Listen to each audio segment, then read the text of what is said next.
মানুষের জীবনের নিরাপত্তা তারা নষ্ট করেছে। শুধু জঙ্গিবাদই না, সারা দেশে হত্যা খুন ষড়যন্ত্র এটাই ছিল তাদের কাজ। 21শে আগস্টের ঘটনা আপনাদের মনে আছে, 1 ডজন গ্রেনেড মেরেছিল আইবি রহমান সহ আওয়ামী লীগের 22 জন নেতা কর্মী নিহত হয়েছিল। অনেকে এখনো পঙ্গু, সেই স্প্লিনটা নিয়ে অনেকে বেঁচে থাকতে হয়েছে। সেই গ্রেনেড হামলায়ও ওই বিএনপির মন্ত্রী জড়িত আপনারা দেখেছে। চট্টগ্রামে 10 ট্রাক অস্ত্র ধরা পড়েছিল, তার সঙ্গে 4 দলীয় জোটের মন্ত্রী এমপি অনেকেই যে জড়িত, আজকে ধীরে ধীরে তা তদন্তের মাধ্যমে বেরিয়ে আসছে। অর্থাৎ দলীয় করো, দখলই করো, সন্ত্রাস, জঙ্গিবাদ, গ্রেনেড হামলা, 14 রকমের অপকর্ম ছাড়া 5টি বছর ক্ষমতায় থেকে তারা জাতিকে কিছু দেয় নাই। আর তার ফলাফল গত 29শে ডিসেম্বরের নির্বাচনে জনগণ তার জবাব দিয়েছে। জনগণ জবাব দিয়েছে তাদেরকে। জনগণ আমাদেরকে নির্বাচিত করেছে। আমরা চাই বাংলাদেশ ভবিষ্যতের দিকে এগিয়ে যাবে উন্নত সমৃদ্ধ দেশ হিসেবে।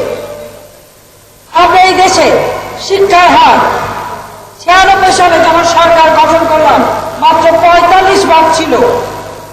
2001 সালে যখন আমরা আমাদের ক্ষমতার সময় পূর্ণ করলাম, শিক্ষার হার আমরা 65.6% বৃদ্ধি করেছিলাম।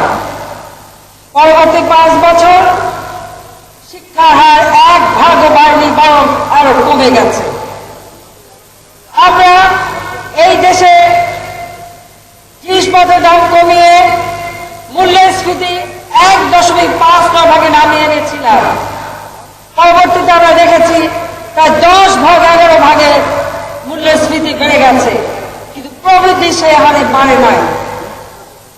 দেশের শ্রমিক, কৃষক, খেটে খাওয়া মানুষ তারা কষ্ট পেয়েছে, তাদের ভাগ্যের পরিবর্তন হয়নি। শুধু মুষ্টিমেয় গোষ্ঠী ধনী থেকে ধনী হয়েছে। এই বাংলাদেশ জাতির জনক বঙ্গবন্ধু শেখ মুজিব এই দেশ স্বাধীন করেছেন। বাংলাদেশের মাটিতে কেউ খাবে, কেউ খাবে না, তা হবে না। সকলের সমান অধিকার থাকবে। এই বাংলাদেশে দরিদ্র মানুষ, খেটে খাওয়া মানুষ, শ্রমিক জনতা, দিনমজুর তাদেরই অধিকার প্রতিষ্ঠিত হবে। আওয়ামী লীগ এদেশের সাধারণ মানুষের জন্য রাজনীতি করে। আমরা শ্রমিকদের অধিকার প্রতিষ্ঠার জন্য ইতিমধ্যে আইএলও কনভেনশন অনুযায়ী শ্রম আইন সংশোধনের জন্য লো রিফর্ম কমিটি গঠন করা হয়েছে, যেখানে শ্রমিকের স্বার্থ যাতে রক্ষা পায় তার জন্য আমরা সেই আইন সংশোধন করব।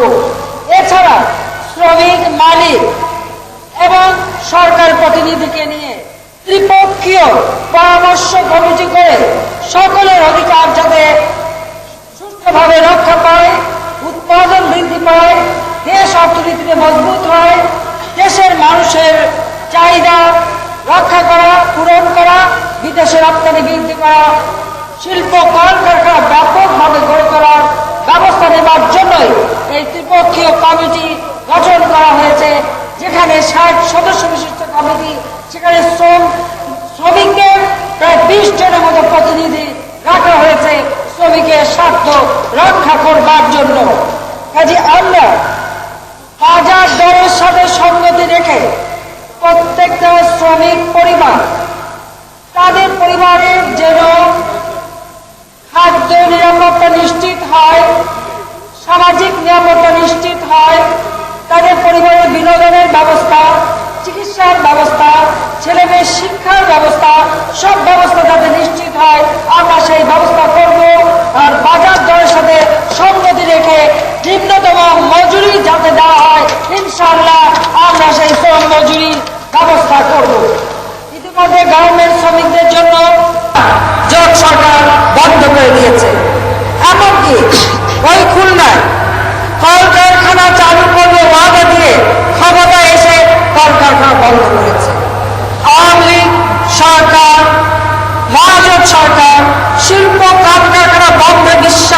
না, বরং বঙ্গ শিল্প কারখানা কিভাবে চালু করা যায় আমরা তারই ব্যবস্থা নেব।